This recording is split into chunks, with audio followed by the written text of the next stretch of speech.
Buried beneath the earth, he twisted in agony as her fear and pain tore through him.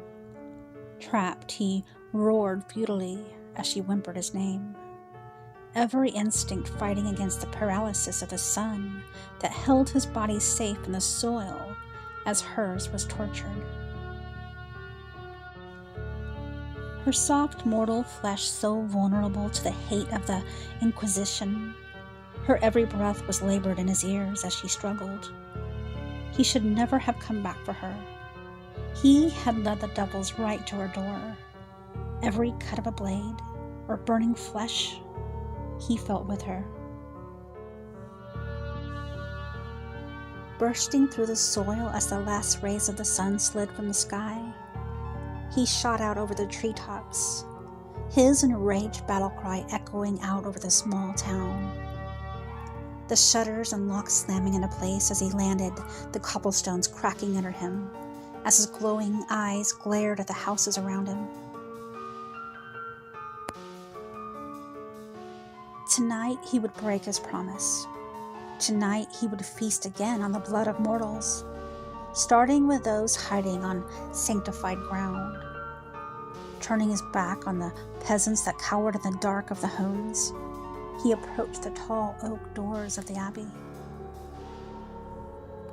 Her need for him beating against the insides of his skull, the beam locking the door closed, splintering with the force of his single blow. The robed men turning from their worship as he stepped forward, ignoring the burning of his feet as he crossed the blessed ground. "You will all die," he hissed, as the wind whipped around the simple church, the candles blowing out as his glowing eyes looked at each one of them, marking them for a painful death. Priests scattered in every direction, their fear not even coming close to the terror that sounded in her next cry. Frustrated, he let the priest run, leaping over the pews to land on the altar, the large cross hanging over the door that led to where they were keeping her, making his curse echo in the high-beamed ceiling. The pain shooting through his feet was nothing compared to the obstacle in front of him. In all of his hundreds of years, the cross, the symbol of his mortal faith, had been the bane of his damnation. Proof that he was as soulless as the legend said, a monster damned to hell. Proof until he met her, her soft blue eyes always twinkling as if she knew some marvelous secret that he did not, the light to his darkness, and she needed him. Stepping forward, resolved as he grasped the steel cross, the flesh of his hands contorting with pain as smoke started to escape out from between his fingers. Gritting against the agony, he pulled the cross free of the door, tossing it to the side, and with a yell as his burnt palms tore open. He ignored the priests that peered at him from their hiding spots. As he turned to open the door, the sound of her pain-filled scream making him forget everything else. With a howl of rage, he flew down the steps, ready to tear apart her tormentors, the stake flying across the small room, taking him completely by surprise as it pierced his heart. Stumbling backwards, he looked down at it, confused as he fell, his limbs stiff and unresponsive as the priest's dark hymn filled his vision. His rage beat against his own skull as the older man rolled him over to his back.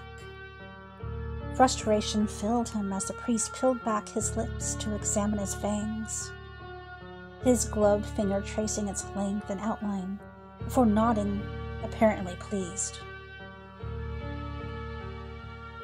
At least 300 to 400 years old, he spoke over his shoulder, but it was her voice that answered, calm and confident. He claimed it was more like 500.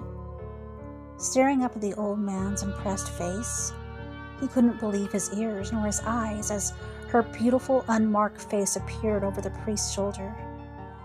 her light-filled eyes now cold and calculating as she stood looking down at him. Whistling, the priest smiled as his hands patted the vampire's face. "You are the best one yet." Glowing at the praise, her skin luminous in the candlelight, he couldn't help but stare. How was it possible? He had felt her pain and terror as close to his heart as if it had been his own. Yet she stood in front of him, not a dark hair out of place, a coy smile dancing at the edges of her mouth, proud of her betrayal. He had turned his back on his own kind, leaving them to fend for themselves while he had come for her. What a fool he had been. "Oh, don't look at me like that." Kneeling down, she held his wrist out so the priest could insert the copper tubing into his vein. Her eyes deliberately avoiding looking at the burnt mess his palms had become in his effort to reach her.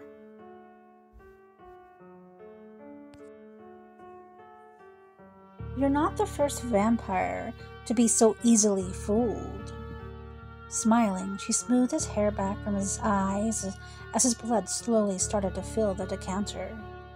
The glee on her face, as she stood watching it filling, cut him deeper than the stake buried into his chest. "It's amazing." Her sweet voice dropped low. "How much power just one sip of your blood will give us." Foolish girl. He would have gifted her with far more than a temporary stolen power rush. His blood more potent than she would ever know. He had been willing to turn his back on the dark powers that resided deep within him, to walk away from the dark delights, anything to have spent the rest of his life at her side. Even going so far as to weaken himself by feeding only on animals, to show her how he could change for her, his star, his light, his temptress, his betrayer.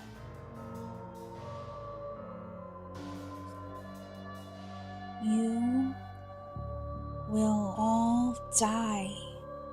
He forced the words through his lips, enjoying the spike of concern on her face as she turned to the priest. Should he be able to talk? Her voice was tight as she moved away from him. "He is older than the others that you've ensnared." The priest dipped his fingertip in the blood, spilling into the glass decanter, his eyes closing in pleasure as he tasted it. "With age comes power. Good for us, useless to him." They had no idea. Even he had forgotten how truly old he was. Watching the hurt confusion fade from his eyes, replaced with the coldness of 100 years of survival, she bit her lip. A habit that he had found endearing. A nervous reaction. Good to see that it hadn't all been an act. "Hurry it up." Her prompting came too late as he let himself fade into mist, dispersing around the stake that fell uselessly to the stone floor.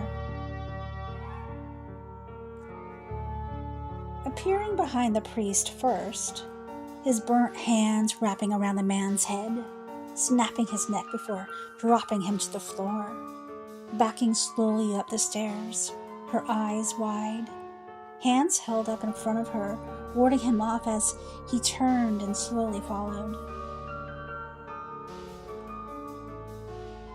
"Tell me again how powerful you are, my love," he asked, his voice a low hiss as she backed into the closed door. "I'm sorry." Catching her around the throat, he sank his fangs into her neck for the first time. seeing the long, borrowed years etched out in the memory of her blood. The faces of his fellow vampires, men like himself, helpless on the floor at her feet to feed her power, her youth. Draining her deeply, he lifted his blood-covered mouth from her skin, trailing a finger down her cheek as she looked up at him, her tear-filled blue eyes forever searing into his mind. Leaving her gently onto the floor, he ignored her raised hand as he stepped out, moving more out of instinct than skill as he deflected the feeble blow of a brave priest. Slamming the man into the altar, he snarled, "Do your worst, demon," the priest spat at him. "As you wish." Fangs flashing in the dark, the priest's scream was short-lived. Leaving the burning town behind him, he walked, his face bathed in moonlight as the smoke billowed around him. He was a creature of nightmares, of hell, more demon than man. Yet as he walked, he couldn't stop the tears of blood that rolled down his cheeks. Suddenly, you hear a knock at your door. Curious, you get up to investigate, and there shouldn't be anyone coming to see you at this hour. When you open the door, you're greeted by the face of a strangely pale man. He smiles when you open the door and asks, "My car has broken down a few miles back. May I come in and use your phone?" You smile and nod. You welcome him in. And as soon as you close the door, he pushes you back against the wall and gives you a sinister smile that reveals two perfectly sharpened fangs. You have just invited a vampire into your home. A grave mistake that can never be undone.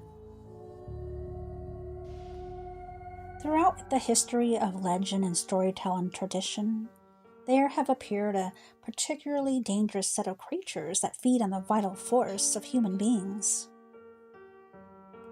In modern day, they are known as vampires.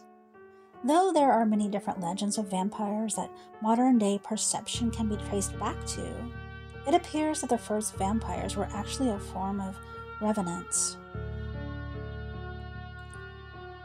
A revenant was known to be a vile, undead creature that was driven to return to the earth because of the evil deeds that it had committed in its previous life, or because of the unfinished business. It was thought that the early vampires were a form of revenant that targeted their victims by attacking them and feasting on their blood. The original vampire was thought to be bloated in form and to have dark features, similar to what have been expected from a corpse in the early stages of decay. It was also believed that they often slept underground in coffins during the day, only to awake at night and wreak havoc upon the city. There were, however, ways to track down these vile creatures. One of the easiest ways was to search the cemetery for signs of holes above grave sites. These holes were thought to indicate the resting place of a vampire. Vampires are legendary creatures that prey on human beings by using their fangs to bite the throat of their victims and drinking their blood. There are almost as many different characteristics of vampires as there are vampire legends, but the main characteristic of vampires is that they drink human blood. They typically drain their victims' blood using their sharp fangs, killing them and turning them into vampires. In general, vampires hunt at night since sunlight weakens their powers. Some may have the ability to morph into a bat or a wolf. Vampires have super strength and often have a hypnotic, sensual effect on their victims.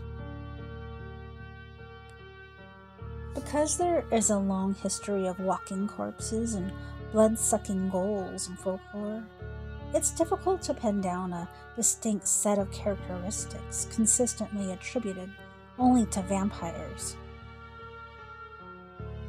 Central to vampire myth, however, is the consumption of human blood, or other essence such as bodily fluids or psychic energy, followed closely by the possession or sharp teeth or fangs with which to facilitate this task.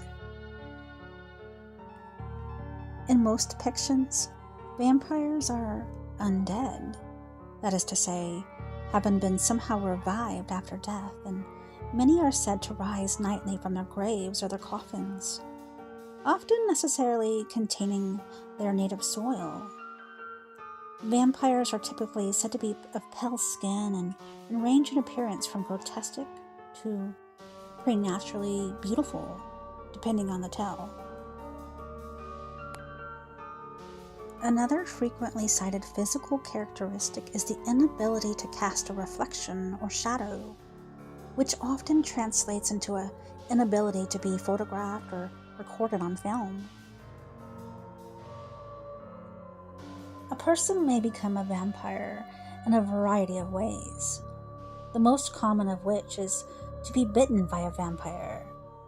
Other methods include sorcery, committed suicide, or contagion, or having a cat jump over a person's corpse. Vampires are often said to have faster than normal healing capabilities, and they usually don't die of disease or other normal human afflictions. However, various methods for their destruction do exist. The most popular of those include a wooden stake through the heart, fire, decapitation, and exposure to sunlight. Vampires are often depicted as being repelled by garlic, running water, or Christian implements such as crucifixes or holy water. Like many other mythical creatures, it is hypothesized that these people with undiagnosable medical conditions were likely the inspiration of the vampire myth. But the fact is, only a vampire can create a vampire. So this tells us that vampires started with a single vampire who created others. But much like the chicken and the egg argument, we had little insight into how the first vampire came about until recently.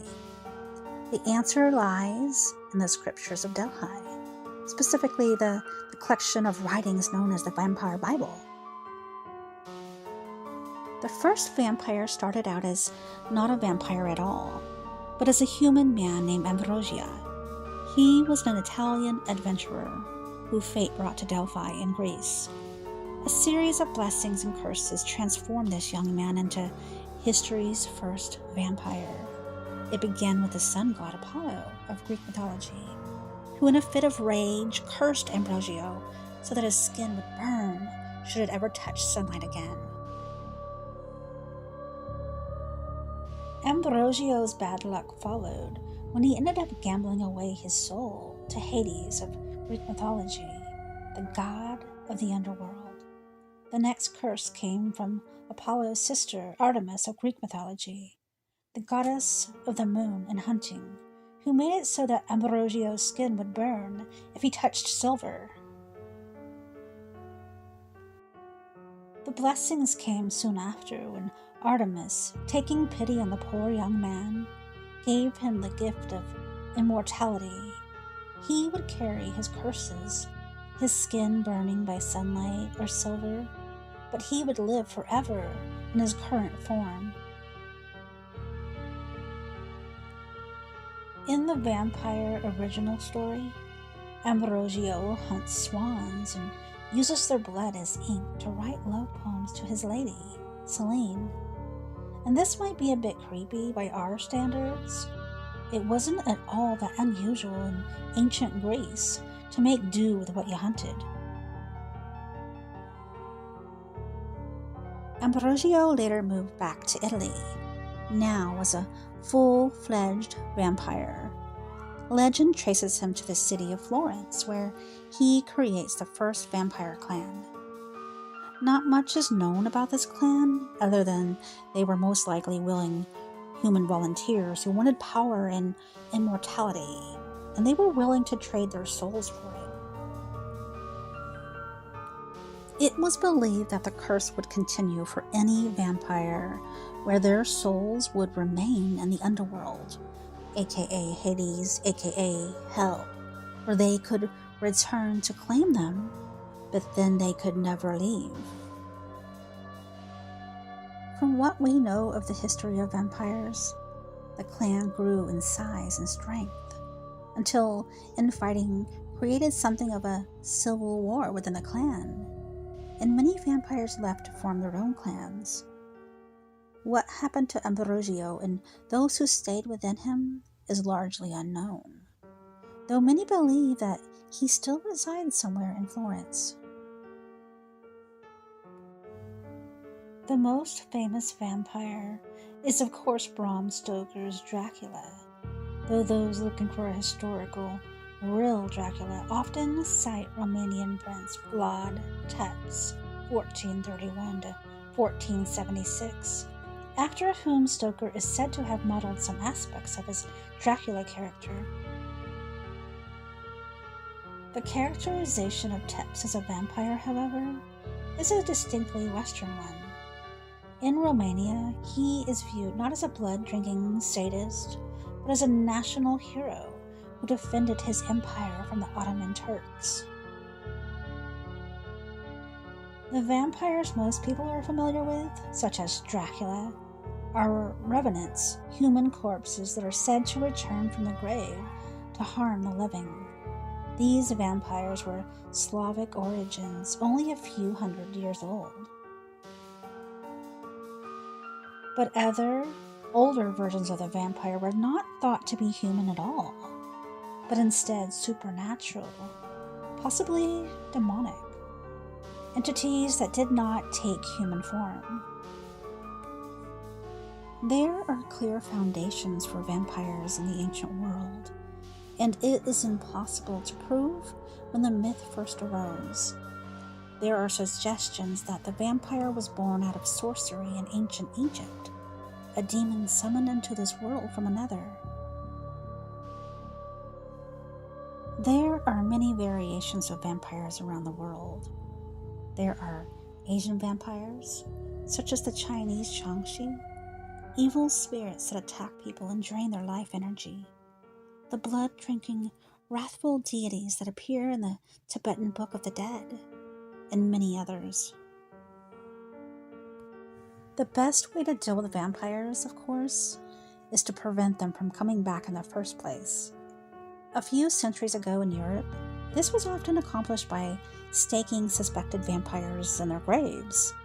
The idea was to physically pin the vampire to the earth, and the chest was chosen because it is the trunk of the body.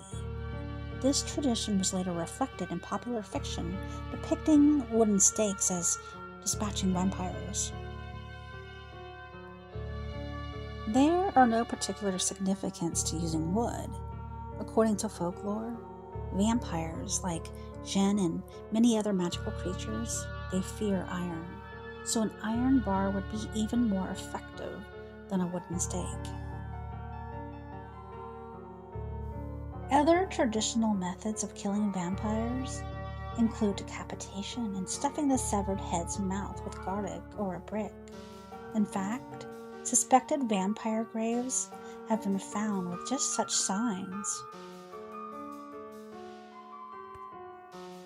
According to a 2012 Live Science article, the body of a woman was found in a mass grave on the Venetian island of Nuovo Lazaretto. Suspecting that she might be a vampire, a common folk belief at the time, gravediggers shoved a rock into her skull to prevent her from chewing through her shroud and infecting others with the plague.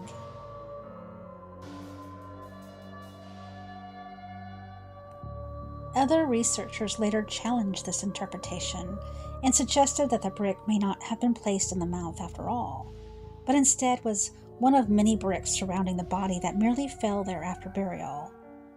Whether that burial reflected an accused vampire or not, other graves are much clearer.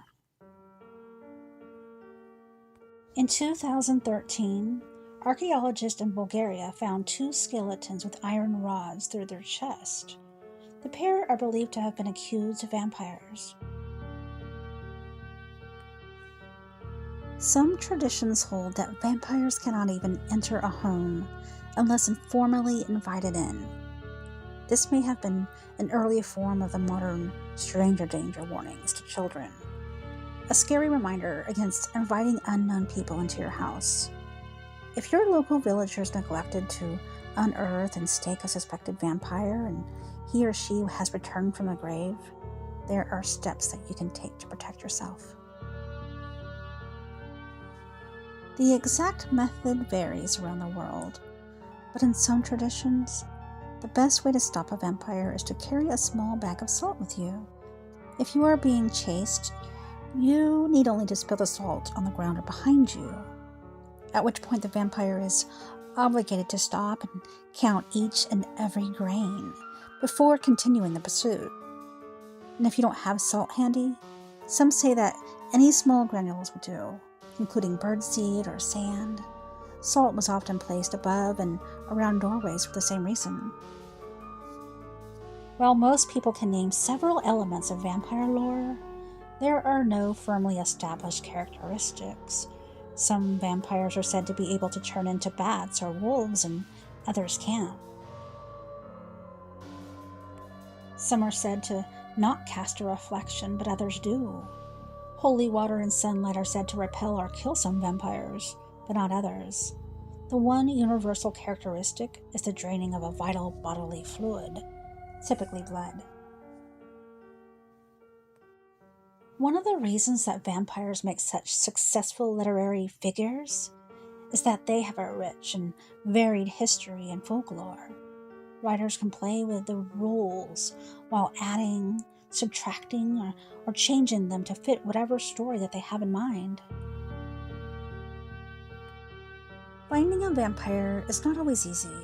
According to one Romanian legend, you will need a 7-year-old boy and a white horse. The boy should be dressed in all white and placed upon the horse, and the pair set loose in a graveyard at midday, and watch the horse wander around, and whichever grave is nearest the horse when it stops is a vampire's grave. Or it might just be something edible nearby, take your pick. Interest and belief in revenants surged in the Middle Ages in Europe, though in most modern stories, the classic way to become a vampire is to be bitten by one. That is a relatively new twist.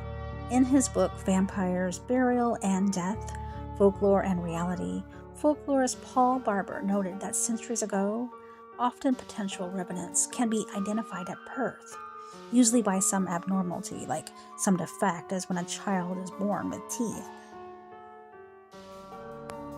Similarly suspicious are children born with an extra nipple in Romania, for example, with a lack of cartilage in their nose or a split lower lip in Russia. When a child is born with a red caul or an amniotic membrane covering its head, this was regarded throughout much of Europe as a presumptive evidence that is destined to return from the dead. Such as minor deformities were looked upon as evil omens of the time. The belief in vampires stem from superstition and mistaken assumptions about post-mortem decay. The first recorded accounts of vampires follow a consistent pattern. Some unexplained misfortune would befall a person, family, or town. Perhaps a drought, dried up crops, or an infectious disease struck. Before science could explain weather patterns or germ theory, any bad event for which there was not any obvious cause might be blamed on a vampire. Vampires were one easy answer to the old age question of why bad things happen to good people. Villagers combined their belief that something had cursed them with fear of the dead, and concluded that perhaps the recently deceased might be responsible, having come back from the graves with evil intent. Graves were unearthed, and surprised villagers often mistook ordinary decomposition process for supernatural phenomenon. For example, people might assume that a body would decompose immediately, but if the coffin is well sealed and buried in winter, putrefaction might be delayed by weeks or months.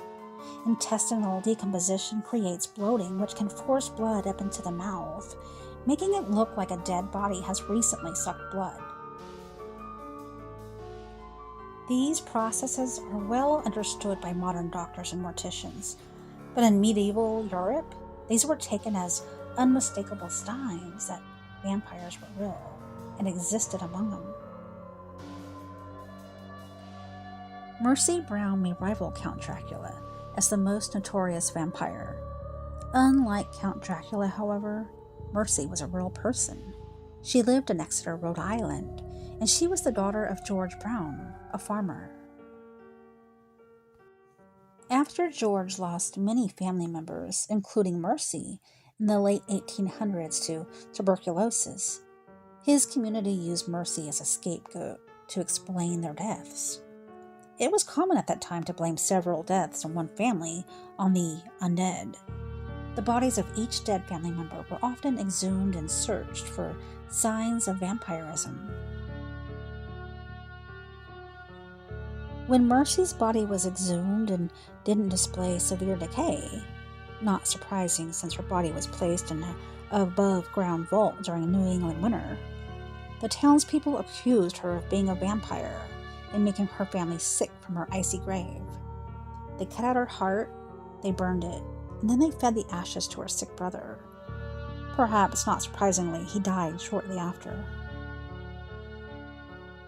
And while there are many stories of vampires and vampire hunts all over Europe and the Caribbean, one of the best documented vampire stories that ever occurred was in Dillsboro, North Carolina, from 1788 to 1789. In the spring of 1788, a family arrived in the then small mountain community of Dillsboro, North Carolina. Their last name was Alford, and there were rumors that they were descended from royalty. They bought land down by the river and built what was then a very nice large colonial home. Mr. Alford opened up a doctor's office and a pharmacy and rooms in the front of the house, and people were at first really happy that a new doctor had arrived in their community. But very quickly, 2 different men who had went to the new doctor to be treated for gout died. Both men had been well liked by members of the community, and it really angered a lot of people. However, in a few months, the local minister had made a peace in the community, and for a time, everything seemed to be fine.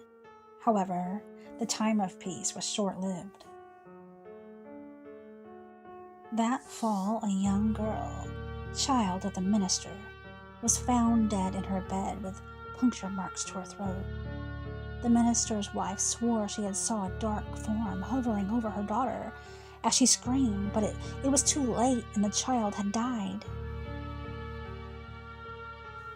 This caused a huge uproar in the community, and the people of the area started to claim a vampire or a group of vampires were loose in their midst. Many nights, groups of men went out and searched, but they found nothing. However, some men claimed to have seen a large black bat-like creature fly over them.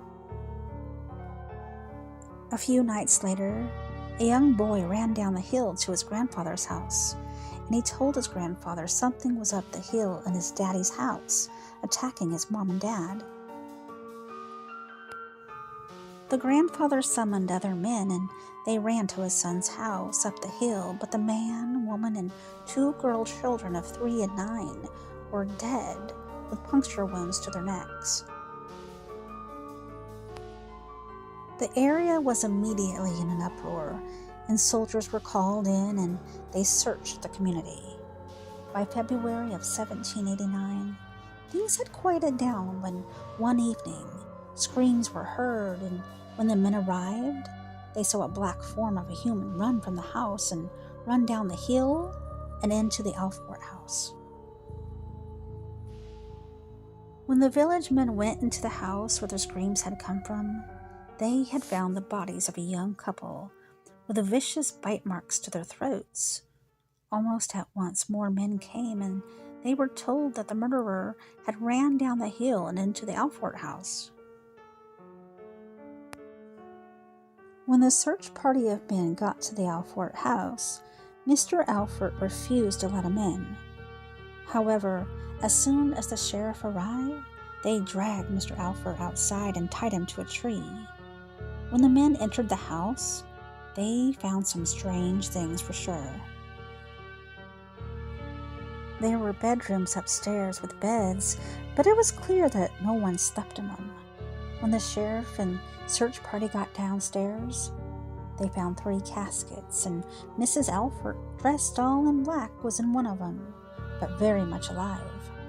She hissed and cursed at him when she was pulled from the casket. Later that night, the sheriff and the village's minister announced to the crowd outside the Alfort house that the Alforts and their son were vampires. The Alforts were hung and then placed back inside the house that night. The house was set on fire and was burned to the ground. However, the couple's 15-year-old son was never found, and he was never seen in the area again. And there were no more vampire murders or unusual murders in the area. Were they really vampires? No one will ever know. But something very strange indeed had went on, and people at that time said that the Alforts were vampires. If the Alforts were not vampires, who was the vampire? Because something or someone was going around killing people and biting them on the neck. In terms of murder rates, New Orleans ranks among the highest. It has always been a notorious place for missing persons. That is, it is a place where people just disappear, and no one ever knows what happened to them. The blood of the French, Spanish, Indian, African, Creole, and English all mixed together here, where the mosquito is not so picky, nor perhaps are other creatures.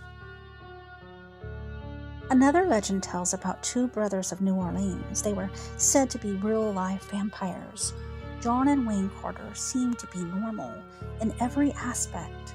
They both had normal labor jobs down by the river, and they lived in the French Quarter. It was the 1930s during the Great Depression, and times were hard, so a man worked all he could. One day, a girl was reported to have escaped from the Carter brothers' apartments and run to the authorities. Her wrists were cut, not enough to cause immediate death, but enough to cause her blood to drain slowly over the next several days.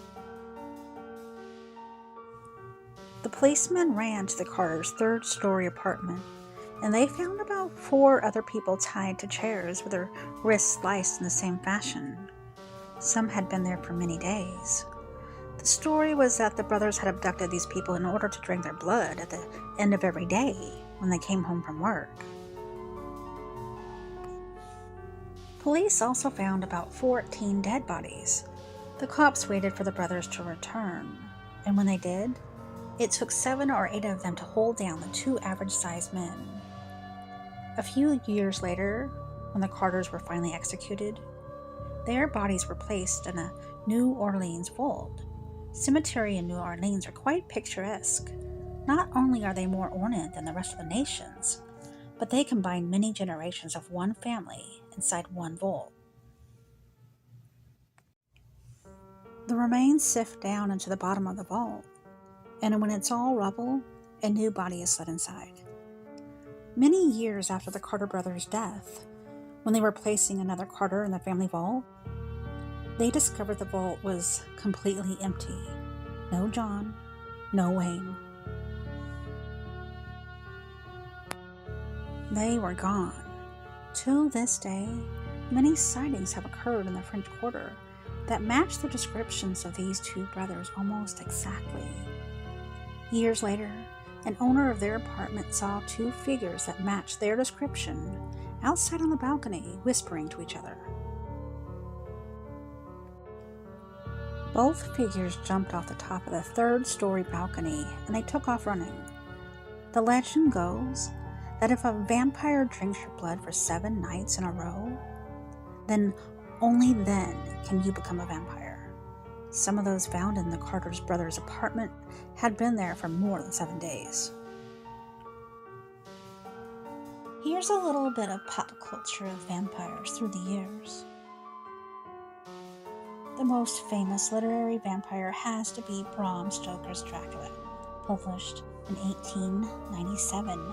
This is the original tale, Count Dracula. In contrast to the deformed, gruesome monsters of medieval folklore, Stoker created a seductive, wealthy, mysterious vampire. The novel deals heavily with themes of gender and sexuality. The Count lives with 3 seductive vampire women who feast on children and anyone who dares to enter the castle. When the character of Jonathan Harker succumbs to the vampire women, it represents a reversal of gender roles. Other female characters are said to represent sexual daring and intellectual ambitions. Since his debut in Stoker's novel, Count Dracula has appeared in countless film and television adaptations, with his name now synonymous with the word vampire itself. The late 20th century revival of vampire fiction is accredited to Anne Rice's Interview with a Vampire, which portrayed vampires as brooding creatures capable of emotion, with superhuman beauty, speed, and senses. The film, starring Brad Pitt and Tom Cruise, was also a huge success. Rice's beautiful, misunderstood vampires paved the way for Stephenie Meyer's sparkling vegetarian family of the Twilight Saga, which debuted in 2006. The 4 Twilight novels and films embodied the peak of the 21st century teen vampire fever. Around the same time, series like The Vampire Diaries and other films like The Vampire Academy also enjoyed success. The modern incarnation of vampire myth seems to have stemmed largely from Gothic European literature of the 18th and 19th centuries, about the time of vampire hysteria was peaking in Europe. Vampires appeared in 18th century poetry, such as Heinrich August Ossenfelder's Der Vampir, about a vampire who seduces an innocent maiden. Vampire poems began appearing in English about the turn of the 19th century, such as Lord Byron's The Giaour, 1813. The first prose vampire story published in English is believed to be John Polidori's The Vampire, 1819, about a mysterious aristocrat who seduces young women, only to drain their blood and disappear. Dracula 1897 by Bram Stoker is one of the most important works of vampire fiction. The tale of the Transylvanian Count uses supernatural abilities, including mind control and shapeshifting, to prey upon innocent victims, inspired countless works thereafter. The novel itself is thought by some to have been inspired in part by 2 cruel people. The 15th century Prince Vlad III, Dracula of Transylvania, also known as the Impaler for his cruel methods of punishing his enemies, and Hungarian Countess Elizabeth Bathory. Bathory was believed to have murdered young women during the 16th and 17th centuries in order to bathe in or possibly drink their blood so as to preserve her own vitality. By the mid-20th century, vampires began to be depicted as displaying a broader range of human characteristics. The popular American television soap opera, Dark Shadows, from 1966 to 71, featured a love-lorn vampire. In 1975, Fred Saberhagen published the Dracula tape, a retelling of Stoker's story from the misunderstood villain's point of view. Vampire fiction entered a new era, however, with the sympathetic portrayal by Anne Rice in her novel Interview with the Vampire, 1976. Rice's book introduced vampires that were brooding and self-loathing and squabbled like humans. Interview with a Vampire was highly popular and sparked a revival of vampire fiction that lasted into the 21st century, and subsequent vampire stories continue to use characteristics established by Rice. The vampire as a misunderstood romantic hero became popular in the later part of the 20th century, particularly in the United States. In 1991, Laurie Herder published Obsession, one of the first vampire novels to be categorized as romance, rather than science fiction, fantasy, or horror.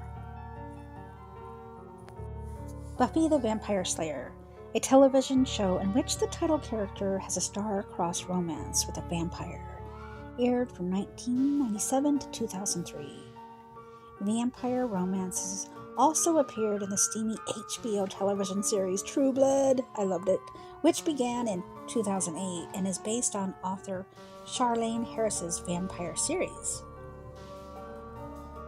Vampire romance for teens gained popularity at the end of the 20th and the beginning of the 21st century, with books such as The Vampire Diaries, the series by L.J. Smith, and The Twilight Saga by Stephenie Meyer. I had to watch that over and over and over with my girls.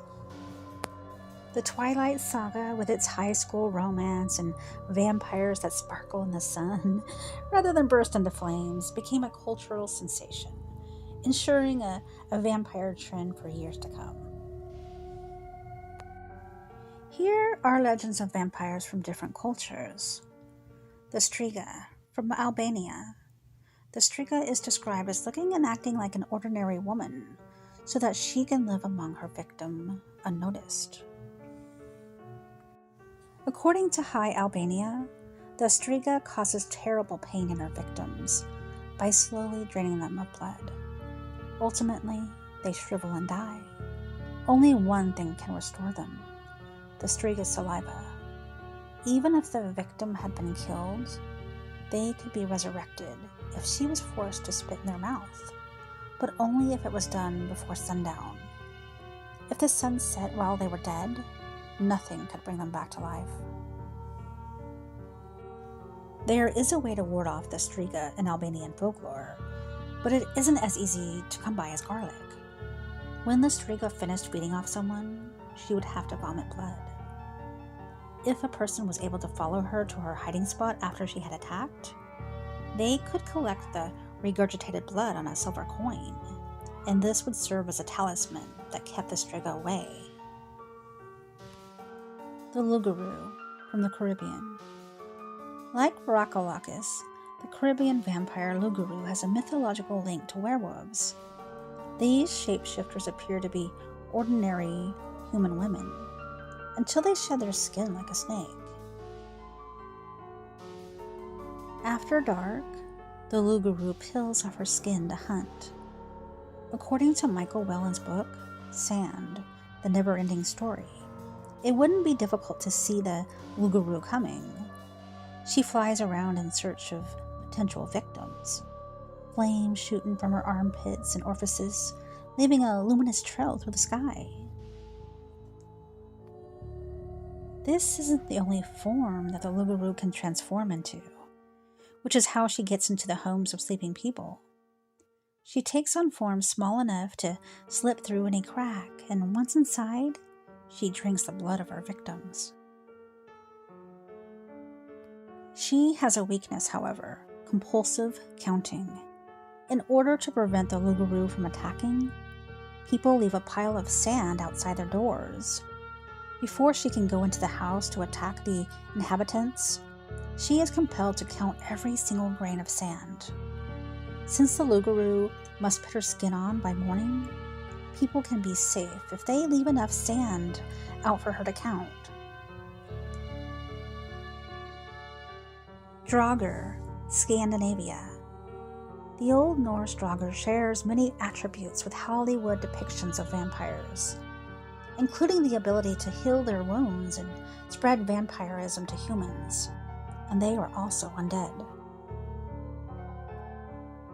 According to the Universal Vampire, Origins and Evolutions of a Legend, people who were aggressive, sociopath, and violent in life might return to Draugr.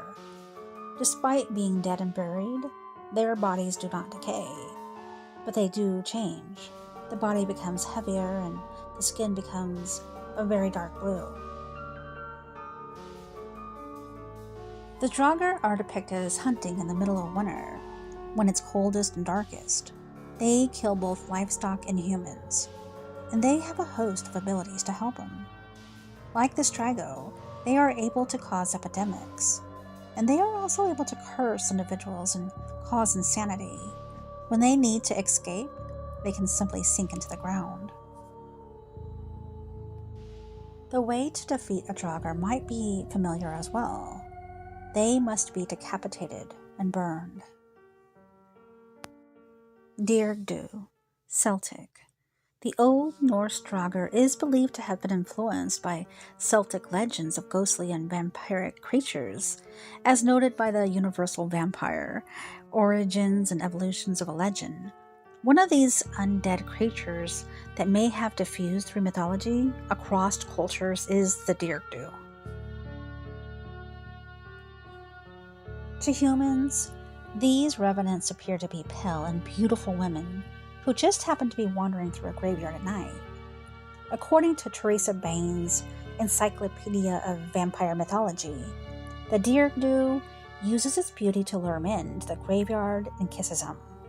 And then she bites. She exsanguinates her victim, draining his blood from his mouth. The blood-drinking Dyrgdu is undead, and according to legends, this can be the key to stopping this creature's deadly attacks. If the place that the Dyrgdu was buried can be discovered, and a cairn built on top, she will be trapped in her grave. The Asanbonsam from the Ivory Coast. The Asanbonsam looks almost exactly like a human, except for its hands and feet. At the end of its limbs are iron hooks. According to Teresa Baines' Encyclopedia of Vampire Mythology, these creatures are ambush predators. They hide in trees just out of sight, waiting for an unsuspected human being to walk underneath. And when someone does, the Asanbonsam digs its iron hooks into them and drags them into the branches. And once they have captured the person, the creature bites them and drinks their blood, leaving a drained corpse behind. The Asanbonsam will leave the forest at night and sneak into houses, and when it finds a sleeping person, it bites their thumb and drinks enough to survive. To avoid being slowly drained in the night, people would regularly sacrifice goats, leaving enough blood on the ground to sustain the Asanbonsam. Cihuatateo, Mexico. Cihuatl is a Mother Earth goddess whose name was frequently called out during childbirth. The goddess of midwives and women who died while giving birth has a destructive aspect, however. They are Cihuatateo, described in Chicana sexuality and general cultural refiguring in literature, oral history, and art as reproductive demons. The Cihuatateo are revenants. They are sometimes depicted as having been virgins in life, or those who died in childbirth. They wait at crossroads, and when a man passes by, they attempt to seduce him into adultery or other sexual transgressions. If a child comes to the crossroads, the Cihuatateo will hunt them. They also attack infants and pregnant women and women who have recently had children. The Cihuatateo stories are believed to have influenced the popular legend of the Weeping Woman, also known as the La Llorona, The La Llorona story has many variations, but often describes her as a woman who killed her own children and now wanders by the water, wailing in remorse. Adults in the southwestern United States tell this story to children to discourage them from going out after dark or being careless by the water. Jiangshi, China. While many vampires are supposed to be a human being who has returned from the dead, Jiangshi are different. Sometimes they are depicted as being the result of two souls in one body, like the dead Strigo. Unlike the Romanian belief, where this is an uncommon occurrence, this becomes from a belief that all people have two souls. According to Nigel Suckling's Vampires, the base malevolent soul builds up power in the body and eventually becomes vampiric, especially in moonlight. Other stories depict Jiangshi as demonic spirits that have taken advantage of a vacant human corpse and are able to control it. The Jiangshi has long claws, red staring eyes, and long pale hairs all over its body. The mention of this white or pale green hair was probably influenced by the appearance of grave mold. The smell of their breath is described as overwhelmingly toxic, and it might even kill those who breathe it in. They can fly, and they are far more stronger than human beings. The Jiangshi shares a weakness with the Caribbean Lugaru.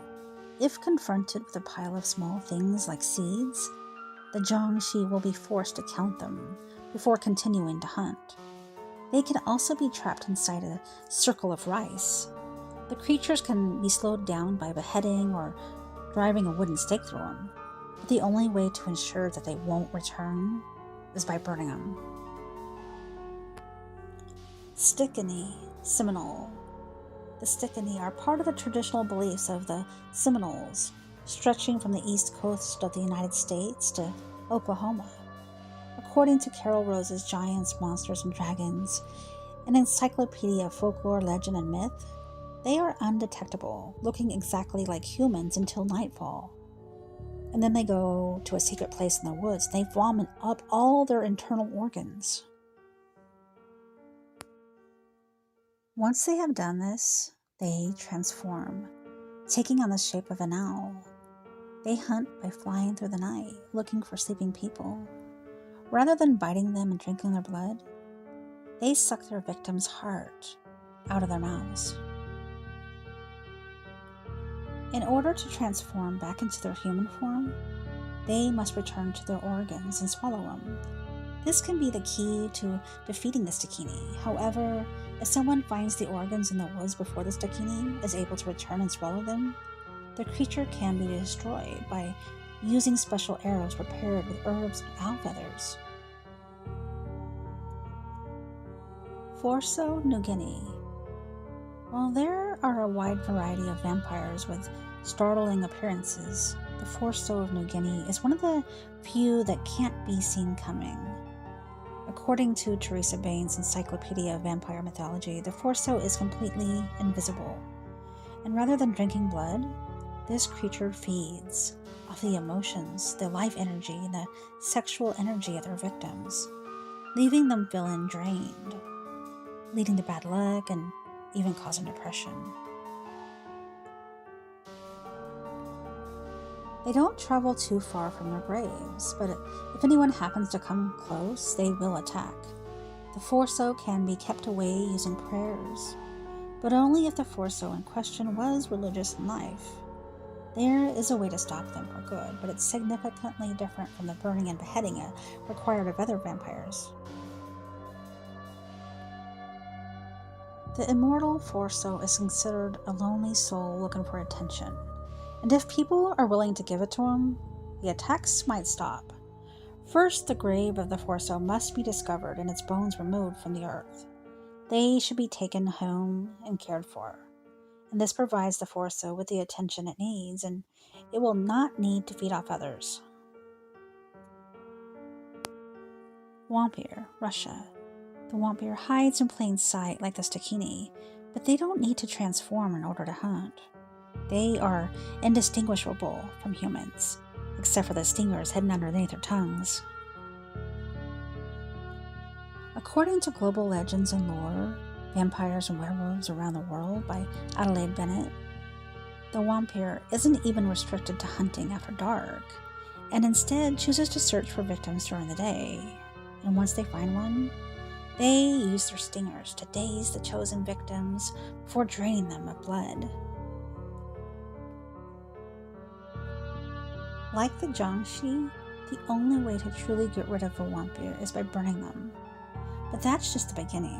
As it is burned, the vampire's body explodes and hundreds of maggots and rats and insects pour out. If even one of those infected pests escaped without being killed by the would-be monster slayers, the vampire would live on and would come back to kill him. Acima, Brazil. The Acima is able to live side by side with ordinary humans. During the day, they appear to be elderly men or women, but at night, they transform into a glowing orb. Like the Luguru, these vampires are often depicted as shedding their human skin to reveal their true form. According to the Element Encyclopedia of Vampires, this blinding ball of light can be pale blue, red, deep aquamarine, or dark blue. The Acina hunts by flying through the sky, searching for its prey, sleeping humans. When they find one, they either transform back into their human form to drain them of their blood, or remain as a glowing orb to drain their energy. The pale blue Acina drains people slowly over time, so its victims are likely to survive their first attacks. The red, dark blue, and aquamarine varieties can be deadly in just a single night. If a human eats garlic, their blood becomes distasteful to the Acima. Like many other vampires, they are also compulsive counters, so piles of seeds might distract them. To ultimately destroy an Acima, however, their discarded human skin must be found and burned. There are many theories in the origin of vampires. We've discussed the mythological view, and here's the scientific theories. The belief in vampires stems from superstition and mistaken assumptions about postmortem decay. The first recorded accounts of vampires follow a consistent pattern. Some unexplained misfortune would befall a person, a family, a town. Perhaps a drought dried up crops or an infectious disease struck. Before science could explain weather patterns and germ theory, any bad event from which there was not any obvious cause might be blamed on a vampire. Vampires were one easy answer to the age-old question of why bad things happen to good people. In many respects, the vampire of today is far removed from its roots in Eastern European folklore. The first known reference to vampires appeared in written form in Old Russian, 1747, soon after Orthodox Christianity moved into Eastern Europe. The term for vampires was Uber, which has uncertain origins, but it is possible literal meaning was the thing of the feast or sacrifice, referring to a potentially dangerous spiritual entity that people believed could appear at rituals for the dead. It was a euphemism used to avoid speaking the creature's name, and unfortunately, historians may never learn its real name, or even when beliefs about it started. The vampire served a function similar to that of many other demonic creatures in folklore and around the world. They were blamed for a variety of problems, but particularly disease, at a time when knowledge of bacteria and viruses didn't exist. Scholars have put forth several theories about various diseases' connections to vampires. It is likely that no one disease provides a simple, pure origin for vampire myths, since beliefs about vampires have changed over time. But two in particular show solid links. and one is rabies, whose name comes from a Latin term for madness. It's one of the oldest recognized diseases on the planet, transmissible from animals to humans and primarily spread through biting, an obvious reference to a classic vampire trait. There are other curious connections. One central symptom of the disease is hydrophobia, a fear of water. Painful muscle contractions in the esophagus lead rabies victims to avoid eating and drinking, or even swallowing their own saliva, which eventually causes what's been described as foaming of the mouth. In some folklore, vampires cannot cross running water without being carried or assisted in some way, as an extension of this system. Furthermore, rabies can lead to a fear of light, altered sleep patterns, and increased aggression, elements of how vampires are described in a variety of folktales. The second disease is pellagra, caused by a dietary deficiency of niacin, vitamin B3, or the amino acid tryptophan. Often pellagra is brought on by diets high in corn products and alcohol.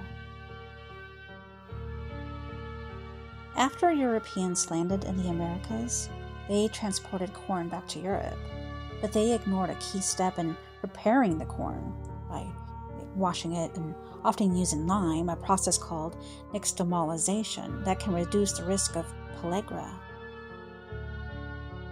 Pellagra causes the classic 4 Ds: dermatitis, diarrhea, dementia, and death. Some sufferers also experience high sensitivity to sunlight, described in some depictions of vampires, which leads to corpse-like skin.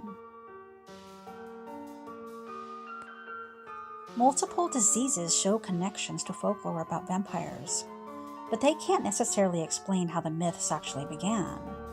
Pellagra, for example, it didn't exist in Eastern Europe until the 18th century, centuries after the vampire beliefs had originally emerged. Both pellagra and rabies are important. However, because they were epidemic during a key period in vampire history, during this so-called Great Vampire Epidemic from roughly 1725 to 1755, vampire myths went viral across the continent. As disease spread in Eastern Europe, supernatural causes were often blamed, and vampire hysteria also spread throughout the region.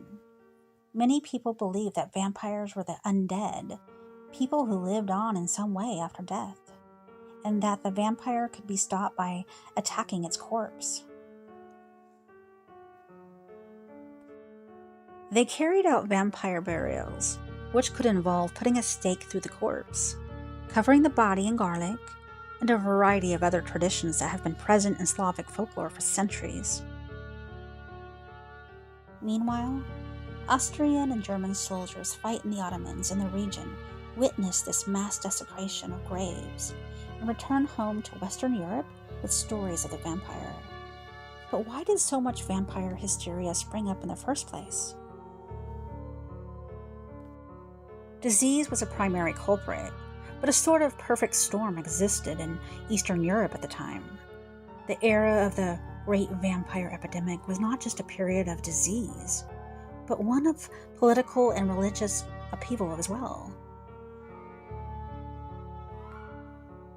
During the 18th century, Eastern Europe faced pressure from within and without as domestic and foreign powers exercised their control over the region, with local cultures often suppressed. Serbia, for example, was struggling between the Habsburg monarchy in Central Europe and the Ottomans. Poland was increasingly under foreign powers. Bulgaria was under Ottoman rule, and Russia was undergoing dramatic cultural change due to the policies of Tsar Peter the Great. The New England vampire panic was the reaction to an outbreak of tuberculosis in the 19th century throughout Rhode Island, eastern Connecticut, southern Massachusetts, Vermont, and other areas of New England states. Tuberculosis was thought to be caused by the deceased consuming the life of their surviving relatives, People thought burning the dead from disease in the 19th century and feeding their ashes to their sick family members would heal them, when in fact, it killed them too.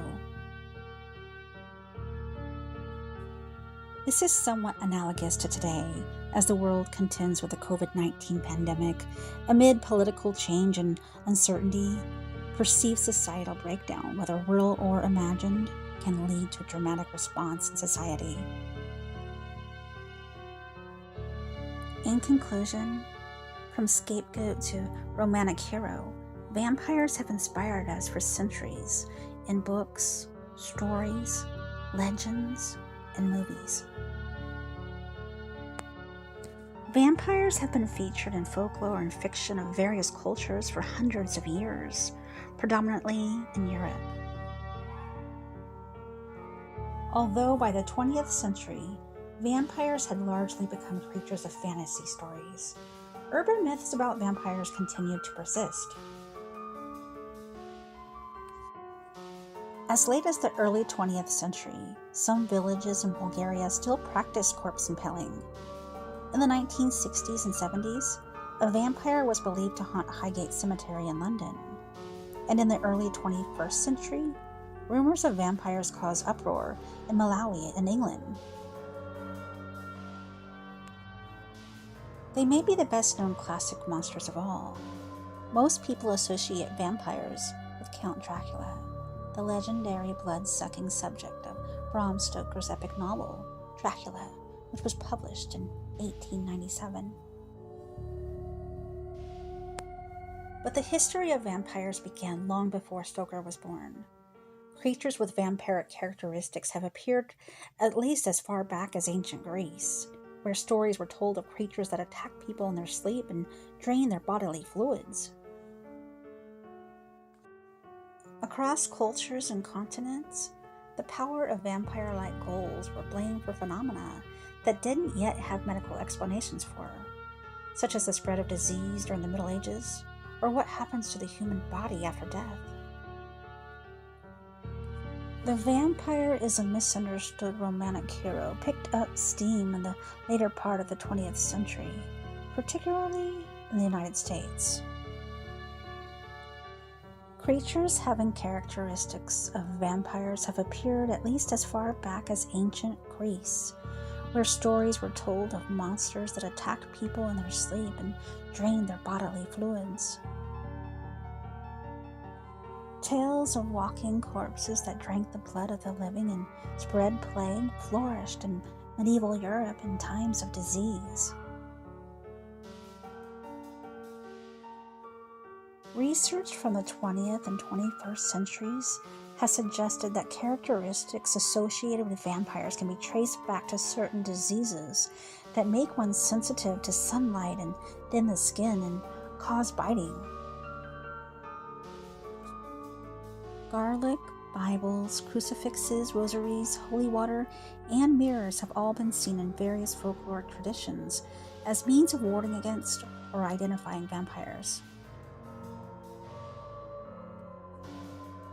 Do what you will. Don a crucifix, ring your windows with garlic gardens, and sharpen your wooden stakes. It won't do any good. Vampires are here to stay. Though the original vampires are long since gone, their legacy remains, and vampires continue to fascinate the world. It seems likely that neither science nor wooden stakes will ever kill vampires.